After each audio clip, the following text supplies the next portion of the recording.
Good evening and welcome to the evening news for today, Wednesday, August 23, 2023. I am Jemima Holmes. Thank you for tuning in. Now let's take a look at some of the lead stories tonight. Mother, 8-year-old son found dead in Rose Hall home. Nothing in Constitution prevents extension of acting top cop's tenure, says AG. Guatemala to help GUYSUCO better manage sugar industry, says President Ali. With new equipment and more training, Guyana Fire Service aiming to meet international standards. And GAWU two-day conference opens with government committing to respond to concerns. Now for the news in detail. We begin tonight's newscast with the tragic news of a mother and her 8-year-old son being found dead in their Rose Hall home in Region 6. Our Berbice correspondent Andrew Carmichael was at the crime scene as investigators went to retrieve the bodies following the gruesome discovery this afternoon by a relative. Here is the story. A woman and her 8-year-old son, her only child, were on Wednesday afternoon found dead in their home at Rose Hall Town, Region 6, East Berbice Quarantine.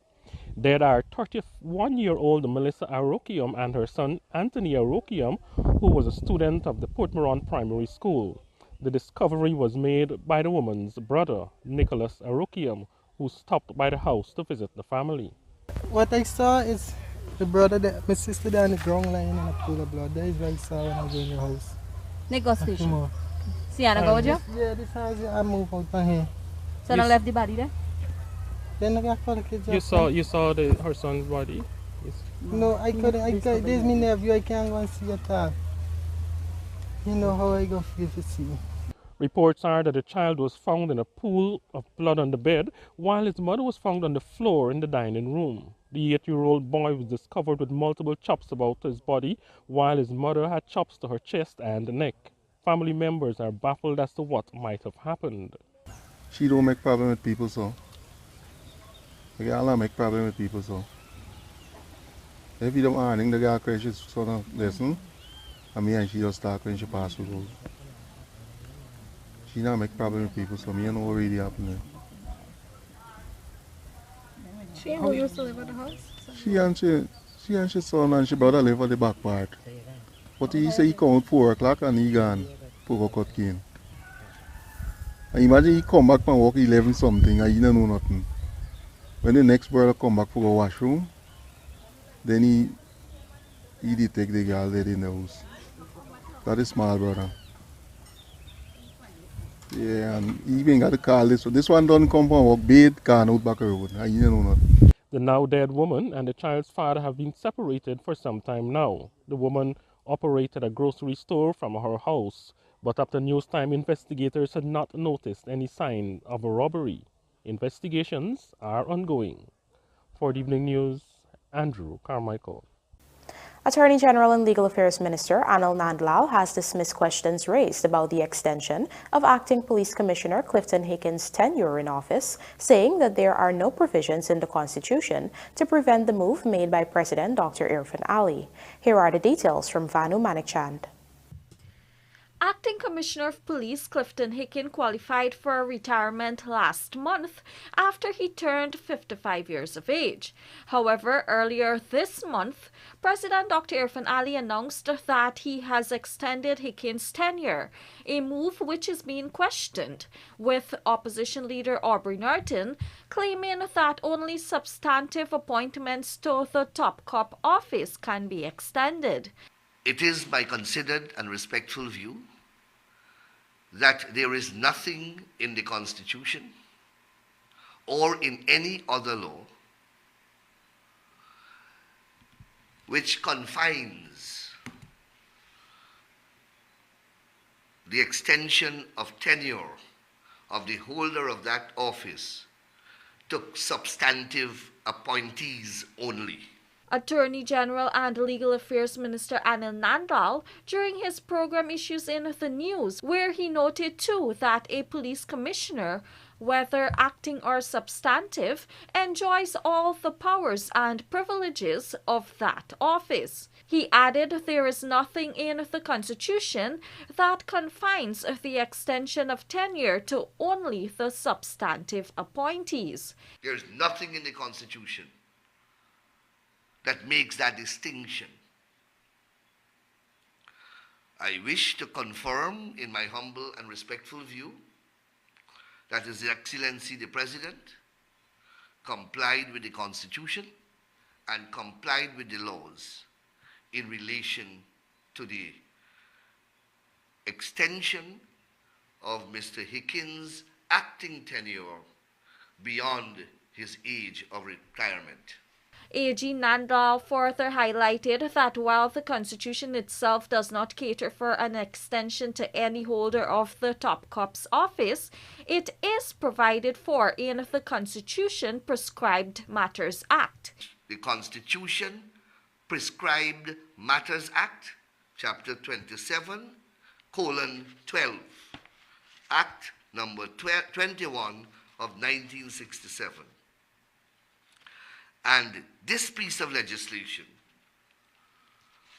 permits for the President to inter alia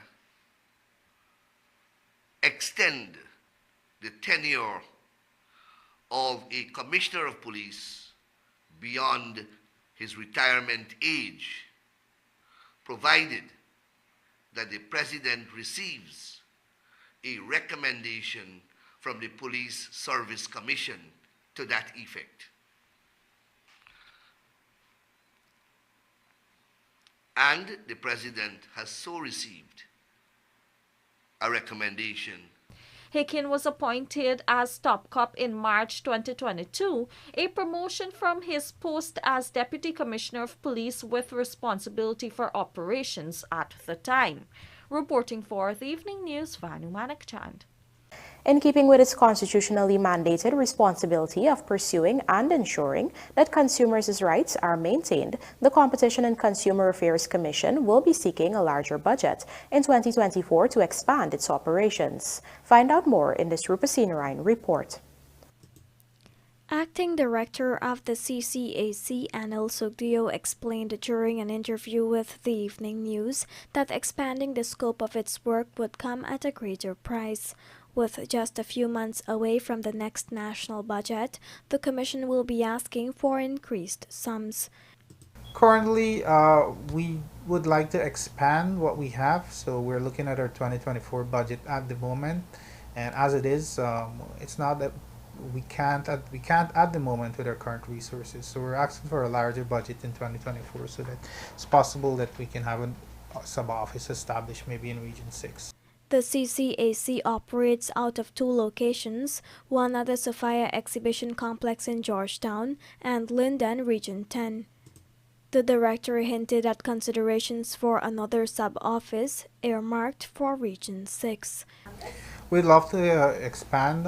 We currently have two offices, one in Region 10, Linden, in the Len building. We have one here, of course, in Region 4, the Sophia Exhibition Center. And we're looking to expand in Region 6. That's what we have, where we have our eye on at the moment. So it would be great if we can have a sub-office in all of the regions. The functions of the CCAC include investigating complaints by agencies and consumers, taking prescribed actions should there be contravention of the law, eliminating anti-competitive agreements, to provide information to consumers on their rights and to enable them to make informed choices, instituting and supporting proceedings before a court of law, including to bring prosecutions where the Commission deems fit, among others. Rupa Sinarayan, The Evening News. We now tell you that while the Partnership for National Unity Alliance for Change opposition has been blaming the current government for allegedly giving Exxon Mobil a one-year extension to explore for oil under force majeure, it is actually APNU AFC that granted this extension before leaving office in 2020. On Tuesday, Vice President Barajagdio released at least 3 letters written by former President David Granger and addressed to Exxon Mobil Guyana President Alastair Rutledge. In the letters dated July 24, 2020, the former president approved extensions for Exxon's holdings in the Stabroek, Kanji, and Kaichur blocks. Among the persons who have misdirected their criticism at the current government are former Environmental Protection Agency head Dr. Vincent Adams and current parliamentarians Kemraj Ramjatan and David Patterson. Coming up, GFS records surge in fires, arson, and safety violations this year, and CCAC to seek larger budget in 2024 for expanded operations. Do stay with us. More news ahead.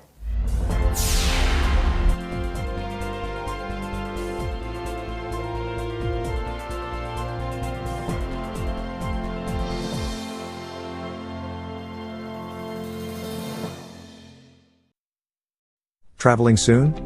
Then come into John Lewis Styles on Waterloo Street and let's help you choose the right set of luggage. You can choose to buy 3-piece luggage sets, or separate pieces, but the sets are always a better deal. Either available in soft poly, or ABS hard side material, with 4-wheeled spinners, and in many colors too. Also available are carry-on luggage, computer bags, duffel bags, backpacks, travel pillows, blankets and lots more to make your trip enjoyable. John Lewis Styles. Simply different.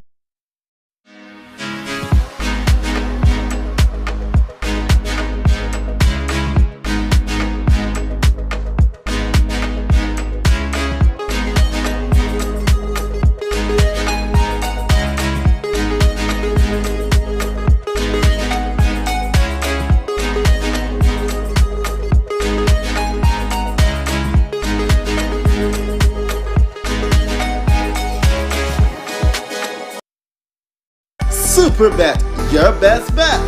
Put your skills to the test and beat the dealer with virtual blackjack. Choose wisely without going over the goal of 21. The best possible hand wins. Visit www.superbet.gy to try your luck. Must be 18 years and older. Terms and conditions apply. Play responsibly. Need to take an HIV test, but worried about your privacy? An HIV self-test is for you. First, I press the flat pad firmly against my upper gum and swap it. Then I do the same for the lower gum. Next, I place the flat pad into the tube and leave it there for 20 minutes before reading the results. I got my accurate result in minutes in the privacy of my own home. That's it. Quick, easy, and convenient. It's better to know now rather than later, so you can start treatment if you are positive. Get free HIV self-test from the National AIDS Program, Hatfield Street, Georgetown, and voluntary testing and counseling sites countrywide. This PSA was made possible through a partnership between Guyana and the American people through PEPFAR. Access to quality education for Guyanese countrywide is becoming a reality with the support of monies from the country's oil and gas sector. Some $94.4 billion was allocated this year to support the further development of the education sector. This covers access to textbooks, transportation to school, and hot meals for thousands of students. 30% of the funds used to propel development such as this in Guyana this year is being provided from the country's oil revenues. Guyana, the International Building Expo is back. The advances made in the housing, construction, and infrastructure sector is everyone's business. Come down to the Guyana National Stadium from Thursday, August 24th through Sunday, August 27th and get a glimpse of the latest in building techniques. Interact with service providers in the sector and financial institutions. Make it a family affair and bring the kids too. Enjoy free entry during our grand opening night on August 24th from 5 p.m. to 8 p.m. Admission fee applies after 8 p.m. Gates open at 11 a.m. daily from August 25th to 27th. Admission easy. Adults $500 and kids under 12 free. I love this place. Oh no, welcome to Building Expo. Traveling soon? Then come into John Lewis Styles on Waterloo Street and let's help you choose the right set of luggage. You can choose to buy 3-piece luggage sets, or separate pieces, but the sets are always a better deal.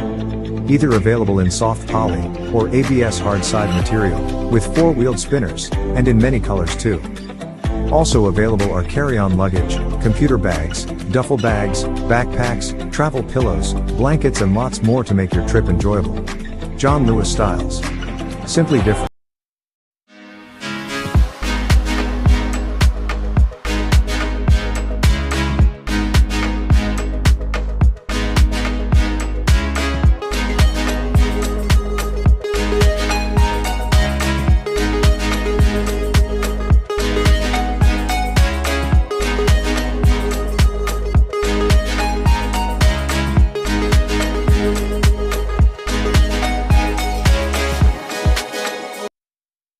Superbet, your best bet. Put your skills to the test and beat the dealer with virtual blackjack. Choose wisely without going over the goal of 21. The best possible hand wins. Visit www.superbet.gy to try your luck. Must be 18 years and older. Terms and conditions apply. Play responsibly. Need to take an HIV test, but worried about your privacy? An HIV self-test is for you. First, I press the flat pad firmly against my upper gum and swap it. Then I do the same for the lower gum. Next, I place the flat pad into the tube and leave it there for 20 minutes before reading the results. I got my accurate result in minutes in the privacy of my own home. That's it. Quick, easy, and convenient. It's better to know now rather than later, so you can start treatment if you are positive. Get free HIV self-test from the National AIDS Program, Hatfield Street, Georgetown, and voluntary testing and counseling sites countrywide. This PSA was made possible through a partnership between Guyana and the American people through PEPFAR. Access to quality education for Guyanese countrywide is becoming a reality with the support of monies from the country's oil and gas sector. Some $94.4 billion was allocated this year to support the further development of the education sector. This covers access to textbooks, transportation to school, and hot meals for thousands of students. 30% of the funds used to propel development such as this in Guyana this year is being provided from the country's oil revenues. Guyana, the International Building Expo is back. The advances made in the housing, construction, and infrastructure sector is everyone's business. Come down to the Guyana National Stadium from Thursday, August 24th through Sunday, August 27th and get a glimpse of the latest in building techniques. Interact with service providers in the sector and financial institutions. Make it a family affair and bring the kids too. Enjoy free entry during our grand opening night on August 24th from 5 p.m. to 8 p.m. Admission fee applies after 8 p.m. Gates open at 11 a.m. daily from August 25th to 27th. Admission easy. Adults $500 and kids under 12 free. I love this place. GUYANA. Oh no, welcome to Building Expo.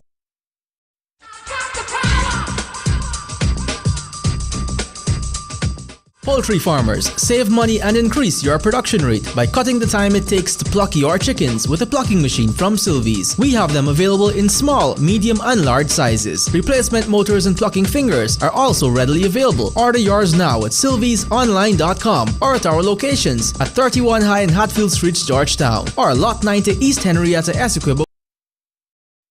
Hello, I am Dr. Tariq Jagnarang, Program Manager of the National AIDS Program Secretariat, Guyana.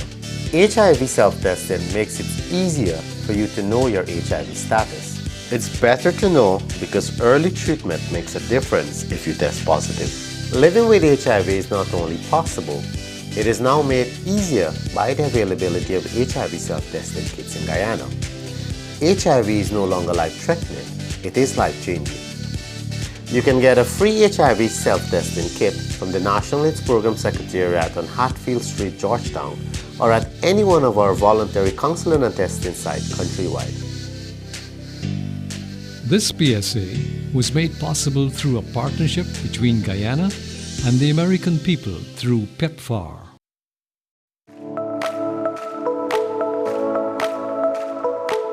Optic offers great patient care that is tailored for my entire family. At Optic, a wide selection of affordable optical frames and optical services are available to fit your budget. At Optic, my family is provided with comprehensive eye examination and access to their ophthalmology services, all under one roof. Optic takes pride in delivering exceptional customer service and a unique experience to you, our customers. Optic Vision Care is a company that is Guyanese born and grown, that will help you take care of your precious eyes.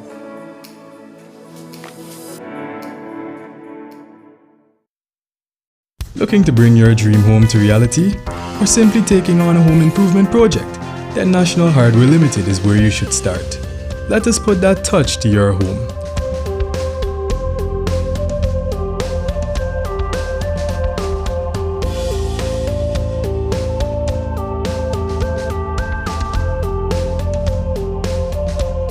Choose from over 1,000 Berger Paint original hues for any surface.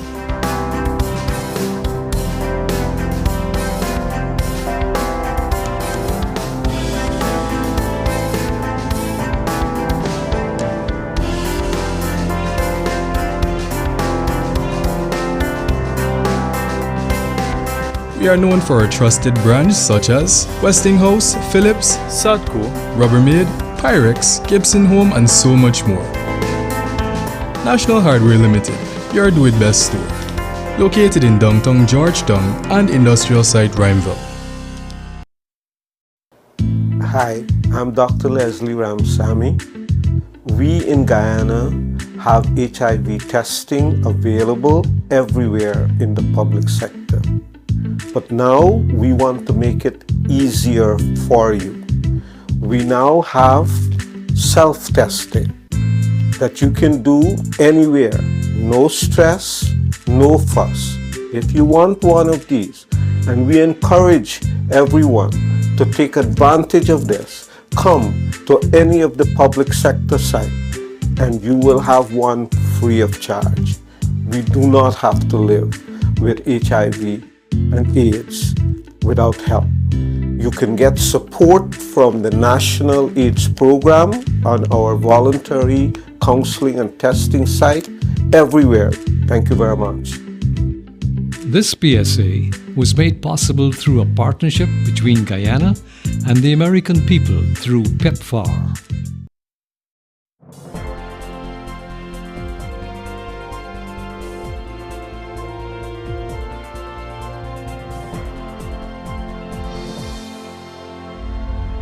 Welcome back. You're watching the Evening News. The Guyana Agricultural and General Workers Union, GAWU, today opened its 22nd Delegates Congress, with the government giving an assurance that it would listen to the trade union's concerns and make interventions where necessary. Gerald Bryan tells us more. GAWU's 22nd Delegates Conference opened on Wednesday at the Artichon Conference Center with over 100 delegates in attendance. In his keynote address to the delegates, President Dr. Irfin affirmed his government's willingness to listen to the union's concerns. At the same time, the president noted that workers must be cognizant of the realities on the ground. We have to deal with realities. Policymakers and governments must deal with realities. The reality of the country we live in today is that we are short on labor. Every single day the contractors come to me and say they can't find workers. And my dear workers, I love you. But we also have to change our work culture. We can't go to a construction site and turn up to work from Tuesday to Friday. And Monday and Tuesday we have a healthy long weekend with social activities and forget we got to work on Monday and Tuesday. All of us have to take this responsibility of building this country seriously. This is the reality. This is not, this is the real world, the real environment. And that is why these congresses are important. He further noted some of the key issues the unions will have to address, including mechanization and artificial intelligence. What unions will be faced with, my brother and my sister, that you need to address instantaneously and rapidly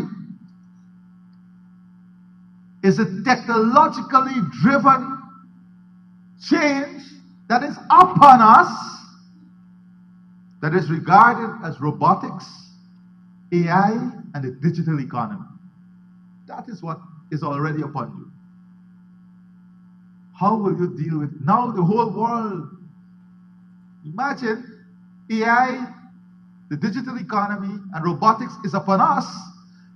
now seeing the effect and what this new reality can do, how it can rapidly change things, we're now fighting to find the legislative environment to manage AI and so on. What is the role of AI? Meanwhile, among the several union leaders who spoke at the conference was GAWU President C. Paul Narain, who expressed optimism with the way the agriculture sector has been going. It is important to acknowledge the positive developments which are taking place in Guyana. The country has made impressive economic progress under His Excellency Dr. Mohammed Irfan Ali and his team. We admire their efforts to improve the well-being and welfare of all citizens. President Ali's government commitment to building a nation as one Guyana is commendable, and the involvement of working people and their family, all of us, are crucial to this effort. The two-day conference will last until Thursday and will feature in-depth discussions as the union charts its future. Additionally, a new General Council will be elected to serve until the 23rd Congress. Jarrell O'Brien, The Evening News. 40 years so far, the Guyana Fire Service has recorded a surge in the number of fires, including cases of arson.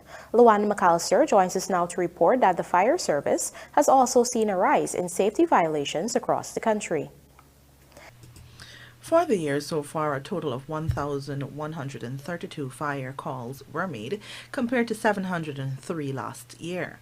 Fire Chief Gregory Wickham told the Evening News on Wednesday that there has been an increase in fires this year and that it is a concerning matter. Specifically alarming, he said, are the recent fire incidents which resulted in children losing their lives. Moreover, the fire chief said based on home inspections, a high number of safety violations have been discovered.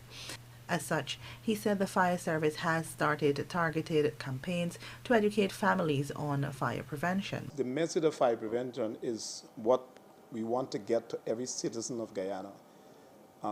We have found out that speaking to adults only doesn't really take the message to the wider population. And so what we have done, one of the things we are doing, we are going to the market squares. Already, we would have visited well over 10 markets across the country, doing fire prevention outreach, issuing of pamphlets, handouts, fire tokens, whether that be keyring or a mug, with fire service slogans and advice on them, meeting members of the public.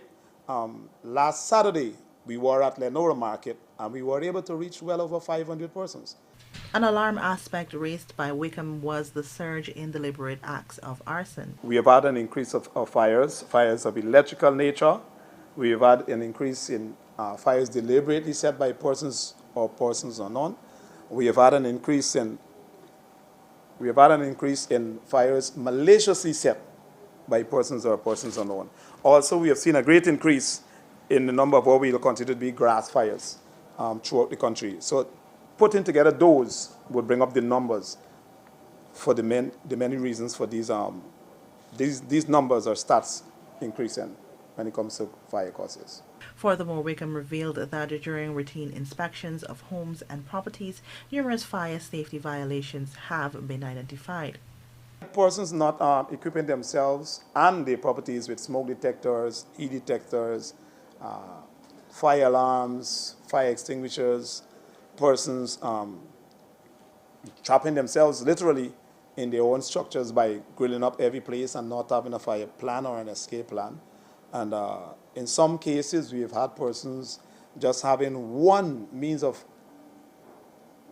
entrance to the property, and therefore we had to write them and inform them that it is just a common thing that you have at least two means of escape for any structure being built within the country. Reporting for the Evening News, Luanda McAllister.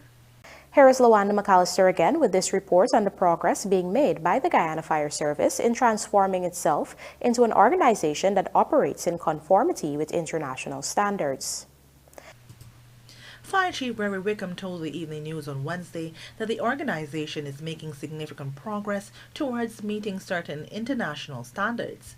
Among its achievements towards this is more training for its officers and the acquisition of modern equipment. What we're doing in order to enhance our capabilities as a team, as an agency, we are doing lots of training, that is internal training. We are also seeking to have training done at an international level with many of our neighboring countries, regional and international, even up in England, to give us that international status and to bring us firefighters up to a level that will be able to be compatible or to match our associates across the Caribbean and even in the wider world. So education is one of the pillars on which the Guyana Fire Service is working. As we speak, we have a number of educational programs that the Fire Service itself, the administration of the Fire Service, has undertaken in order to build capacity for our ranks. Among the state-of-the-art firefighting apparatus, the organization has received fire trucks and specialized rescue equipment, all of which contribute to quicker response times and improved incident management. Overall, the fire chief boasted that the Guyana's firefighting ability have improved over the years. When it comes to compatibility with our regional and international colleagues, we are not too far away from them. We are not too far away from them. And this has been practically seen through courses that we would have done when we would have visited these nations. However, there is still work for us to do. There is always room for development. And so we are taking the lead in ensuring that that capacity for development is taken hold of and put to use. Nevertheless, there continues to be challenges. One of the main difficulties is fire officers responding to incidents in remote areas or where there is rough terrains. The fire chief also expressed concerns about drivers failing to adhere to flashing lights and sirens on the roads, hindering speedy response to emergencies. There are always going to be challenges, but some of the issues that really has become challenges to us has to do with in our response, because many times when we are responding, the sound of the martial horn, the siren, tooting of horn, flashing lights, we have many persons who are operating or driving their vehicles. They do not respond positively to that. And for some who may respond, they don't respond in a timely manner, because on hearing the siren, it says, first, to the other road users, that this appliance is going to an emergency. And for those persons who are in distress, it is to say to them, you know what? Help is on its way. And so many times we have had to stop to allow persons, commuters on the road, drivers, to clear the path so that we can get to the persons who might be in distress, whether that be a fire or any other fire-related emergency. And so that is one of the greatest challenges that we have when it comes to our operations side in the Guyana Fire Service. Apart from that, there's always a challenge when we're doing firefighting. For the greater part, where persons would grill their homes in an attempt to make it more secure from persons getting in to steal their belongings. And so that in itself is a challenge, because in many cases, for example, the stores, the owners or occupiers, or owners rather, of those stores, they do not occupy parts of the building as a residence. Meanwhile, the Guyana Fire Service is also gearing up for a significant move. The organization is transitioning to a new headquarters at Homestretch Avenue, which will provide a modern and expansive space to accommodate its operations. The new facility is partially occupied at present, with plans to fully transition in the coming months. This move is expected to bolster the Guyana Fire Service's coordination, training, and overall operational capabilities. Lawanda McAllister for the Evening News. Amid ongoing concerns regarding the management of the Guyana Sugar Corporation, GUYSUCO, President Dr. Irfan Ali announced today that Guatemala will be helping the company better overlook the sugar industry with the long-term aim of revitalizing the sector. More in this Gerald Bryan report. President Dr. Finali made this revelation during the opening ceremony of the Guyana Agriculture and General Workers Union (GAWU) Delegates Conference on Wednesday, where he reaffirmed that his government will not walk away from sugar. In addition to Guatemala, the president further noted that talks are ongoing with India for help with the sugar sector. According to him, structural management changes are needed. For GUYSUCO, we are talking with India, with Guatemala, to find the technical support service to complement the management of GUYSUCO. We are bringing in support management that would enable us to have the best, most well-equipped management service to drive the innovation, the change, and the survival of the sugar industry. We're working on that. The board, the chairman of the board, and management are working diligently to get to the target of this year, and they have convinced me that they're going to achieve the target and incrementally the increase in the target. But we know that we have to make and improve the institutional structure. We have to make structural changes and the management to achieve what we want to achieve. President Ali also provided details on how much money and effort the government has invested into resuscitating GUYSUCO. He also revealed the progress on the Rose Hall estate, which is expected to be reopened next month. According to him, the factory is 95% complete. In 3 years, my friends, you spent $17 billion to recapitalize the sugar industry. You spent $8.8 billion in Rose Hall. We have re-employed almost 2,000 employees, added back to the payroll. 1,100 at Rose Hall alone. The Rose Hall factory is 95% completed. This is what we're doing.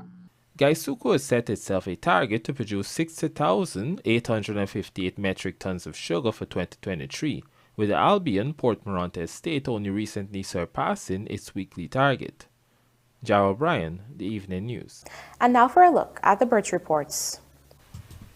The Demerara Harbor Bridge is scheduled to be closed on Thursday, August 24th at 22 hours for a period of 1.5 hours. Meanwhile, the Berbice River Bridge is scheduled to be closed on Thursday, August 24th at 8 hours 55 for a period of 1.5 hours. CPL 2023 Lewis anticipates spectacular tournament for Rutherford and new boxing officials trained in remarkable seminar. Details of these stories in the Sportcast sponsored by MacCorp coming up on the other side of the break.